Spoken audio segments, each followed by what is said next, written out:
Hello दोस्तों, आप सबका बहुत बहुत स्वागत है बी के टेक्निकल क्लासेस में। दोस्तों, आज अपनी प्रैक्टिकल की क्लास है और इसी प्रकार से अपने रोज प्रैक्टिकल की क्लास लगातार चल रही है। ठीक है, और मैं उम्मीद करता हूँ आप अच्छे से इसको देख रहे होंगे। और प्रैक्टिकल अपन इसलिए देख रहे हैं ताकि आप अच्छे स्किल परफॉर्मेंस कर सकें, यानी कि कोई भी काम प्रैक्टिकल रूप में अपन कर सकें। जिस प्रकार से इलेक्ट्रिशियन के अंदर जो भी प्रैक्टिकल होते हैं उनको अपन सारे को कर सकते हैं। ठीक है, और अधिक से अधिक दोस्तों तक इस क्लास को शेयर कर दीजिए जल्दी जल्दी। तो अपन इस क्लास को स्टार्ट करते हैं। अगर आप चैनल पर नए हैं तो चैनल को सब्सक्राइब भी करना है। ठीक है, तो अपन स्टार्ट करते हैं प्रैक्टिकल। आज का जो प्रैक्टिकल है अपना वो है गोदाम वायरिंग। गोदाम वायरिंग, जो बड़े बड़े गोदाम होते हैं बहुत सारे, उनके अंदर जो वायरिंग की जाती है उनको आज अपन देखेंगे। तो बड़े बड़े गोदाम हैं तो उनके अंदर वायरिंग किस प्रकार की जाती है। ठीक है, तो अपन गोदाम के अंदर वायरिंग देखते हैं। तो उसमें अपन सबसे पहले देखते हैं, एक अपन लेंगे क्या, ये मास्टर स्विच बोलते हैं इसको। क्या? Master switch. मास्टर स्विच ये क्या है? मास्टर स्विच का काम करता है। जो मास्टर स्विच का मतलब है, ये मेन सप्लाई को ऑन ऑफ करने का, मतलब आगे की जो भी परिपथ है, बल्ब है, सबको यहाँ से हम एक को ऑन, मतलब सारे को बंद कर सकते हैं यहाँ से। ये मास्टर स्विच मतलब मास्टर का काम करता है। ठीक है, उसके बाद में हमें एक टू वे स्विच इस प्रकार लेते हैं। ये कौन सा स्विच है? Two way switch. Two way switch का मतलब है जिसमें क्या है, दो रास्ते हैं। क्या है? दो रास्ते। अगला एक टू वे स्विच हम इस प्रकार लेते हैं। कितने भी ले सकते हैं आप, 2, 3, 4, 5, 6, कितने भी लंबा गोदाम हो आप आवश्यकता के अनुसार ले सकते हैं। ठीक है, तो मैं एक और लेता हूं। ये अपना टू वे स्विच हो गया। हो गया, ये क्या है? टू वे स्विच है। अब मैं क्या लगाता हूं? ऊपर लैंप लगाता हूं। ये क्या है? लैंप है। ठीक है, अपन 2 भी ले सकते हैं, 3 भी ले सकते हैं, 4 भी ले सकते हैं, 5 भी ले सकते हैं, कितनी भी ले सकते हैं आवश्यकता के अनुसार। ठीक है, अब अपन सबसे पहले देखते हैं कि सबसे पहले इसको मास्टर स्विच को क्या देते हैं? फेज। और मैंने क्या बोला था कि हमेशा फेज हमेशा स्विच से क्या होना चाहिए? कंट्रोल होना चाहिए। फेज को हमेशा स्विच से ही कंट्रोल करना चाहिए। ठीक है, तो अपन ने स्विच से कंट्रोल कर दिया, फेज दे दिया। इसके बाद में इसको मैंने इस प्रकार से किया, किस प्रकार से? ये कर दिया। आ गया सर? यानी कि मैंने बीच का टर्मिनल बता दिया सबसे पहले इसको, जो बीच का टर्मिनल। इसके बाद में मैंने इस टर्मिनल से इस टर्मिनल पर दिया, इस टर्मिनल से इस टर्मिनल पर दिया। यानी कि ये परिपथ इस प्रकार से काम करेगा कि हम कोई गोदाम के अंदर जा रहे हैं तो हम बल्ब को जलाते जाएंगे। ठीक है, और पेना से वापस आ रहे हैं तो हम बल्ब को बुझाते हुए आएंगे। समझ में आया?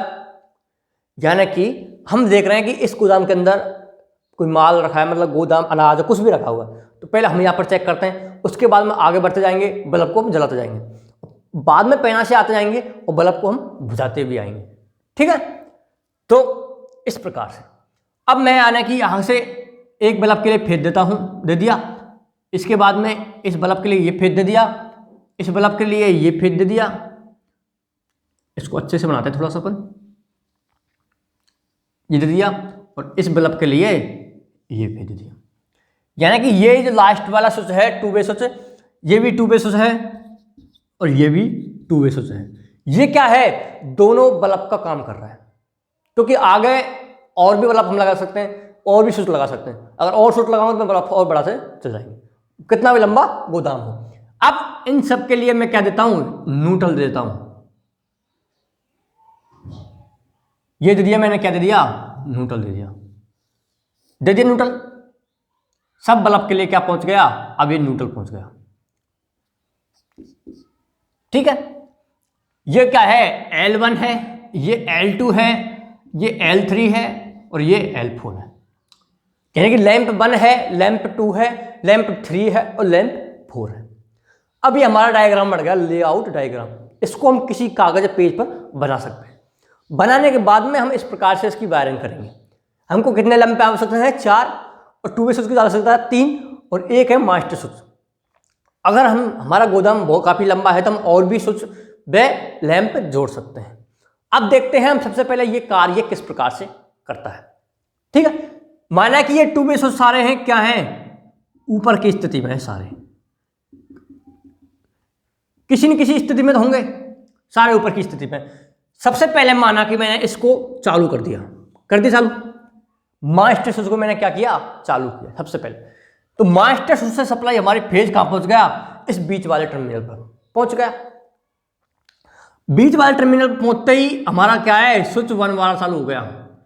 स्विच क्या है, S1 ऑन हो गया। स्विच S1 क्या हो गया, हमारा ऑन हो गया। स्विच S1 ऑन हो गया तो हमारा लैंप क्या हो गया,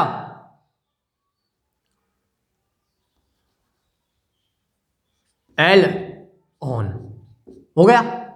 स्विच हमारा हमने चालू किया तो हमारा लैंप क्या हो गया, ऑन हो गया एक। अब माना हमने ये अनाज को देख लिया सारा, कोई दिक्कत नहीं है, ठीक है सब कुछ। अब हम आगे बढ़ते हैं। अब जैसे हम आगे बढ़ते हैं तो यहां से हमको क्या करना पड़ेगा, ये बंद करना पड़ेगा। और बंद करने के बाद में हम इसको यहां से यहीं से चालू करते हैं, मतलब उजाले में ही चालू करेंगे। यहां से हमने चालू किया और तुरंत हमारा क्या हुआ, सेकंड लैंप पे बुझल गया। यानी कि हमको अंधेरे में आ जाने की आवश्यकता नहीं है। हमने फर्स्ट लैंप को चालू किया, फर्स्ट लैंप में हमने सारा सिस्टम देख लिया, उसके बाद में फर्स्ट लैंप को हमने बंद कर दिया और सेकंड लैंप को चालू अपना आप हो गया। देखो क्योंकि उनकी स्थिति ऊपर है सारी, तो सेकंड लैंप में देखो ये जल गया सेकंड लैंप। सेकंड लैंप में प्रकाश कर रहा है हमारा, L2 ऑन हो गया L2 ऑन। अब हमारा L2 ऑन हो गया। अब हमने ना जो भी चीज देखनी है गोदाम में हम काम कर रहे हैं, कोई दिक्कत। अब हमारा L2 ऑन है और बाकी क्या है, L1 ऑफ हो गया। L1 ऑफ है स्थिति में, L1 क्या है, ऑफ स्थिति में, जबकि L2 क्या है, सिर्फ L2 ही चालू स्थिति में। अब हमको L3 यानी गोदाम में आगे बढ़ते जाना है, तो हम क्या करते हैं, इसको बंद कर देते हैं और इसको इस प्रकार कर देते हैं, कर दिया। अब हमारा लैंप L3 चालू हो गया, देखो क्योंकि ये लैंप की स्थिति क्या ही ऊपर थी। L3 हमारा चालू हो गया, परिपथ देखो इस प्रकार से बन गया इसका, और ये L3 चालू हो गया। अब L1 और L2 क्या है, बंद है, और L3 चालू है। अब हमारा L3 चालू है, बस हमको जो भी काम करना है L3 लैंप के नीचे जो भी काम है वो हो जाएगा। उसके बाद में हमको आगे बढ़ना है। तो आगे बढ़ेंगे हम, तो सबसे पहले इसको बंद कर देंगे और इसको नीचे कर देंगे, कर दिया तो L4 जल गया। हमने जब इस ट्यूबवेल से है इसको क्या किया, नीचे किया, तो क्या हुआ, L3 लैंप तो बुझ गया और L4 लैंप जल गया, प्रकाश देने लग गया। ठीक है, अब हम जो भी काम है हमको L4 के अंदर वो हमने कर लिया। अब हम क्या करते हैं, वापस आते हैं, जो गोदाम का मेन गेट है उस पर हम क्या होते हैं, वापस आते हैं। तो वापस आते हैं तो सबसे पहले क्या करते हैं, ये लैंप को जलाते हुए आएंगे, क्योंकि अंधेरा में थोड़ी आएंगे भाई, क्योंकि आगे सारे लैंप तो बुझे हुए हैं। ये थोड़ी है कि बाकी हम अंधेरे में आते हैं, ऐसा थोड़ी आएगा, हम उजाले करते आएंगे। तो हम इसको क्या करते हैं, सबसे पहले वापस आएंगे ना, वापस, तब इसको हम इस प्रकार से कर देंगे। अब ये 4 वाला लैंप बुझ गया और 3rd वाला लैंप जल गया। अब हम वापस आते जा रहे हैं, थर्ड 2 1 इस प्रकार से। तो अभी 3rd वाला लैंप चालू हो गया। अब हम क्या है, वापस आते जा रहे हैं और इस प्रकार से करते आ रहे हैं, यहां पर आ गए, इस समय आते गए, रास्ते में आते गए, और इसके बाद में हमने इसको इस प्रकार कर दिया। ठीक है, कर दिया, यानी कि यहां से तो कट गया, देखो यहां से कट गया, यानी कि दोबारा समझते हैं यहां से, ये पहले इस समय था।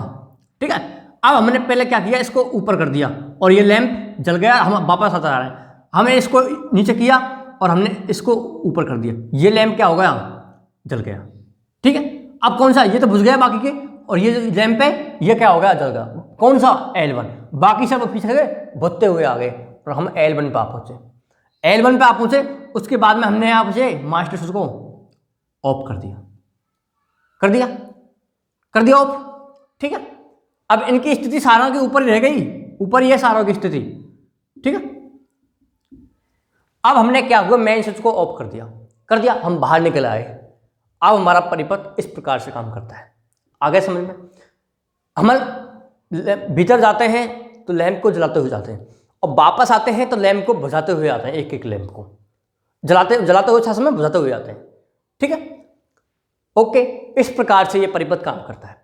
तो इस वायरिंग को हम कहाँ पर करते हैं? जो हमारे बड़े बड़े गोदाम होते हैं वहाँ पर इस वायरिंग को करते हैं। ठीक है, तो आज की जो क्लास थी यही थी, और मैं उम्मीद करता हूँ आपको अच्छी समझ में आई होगी गोदाम वायरिंग।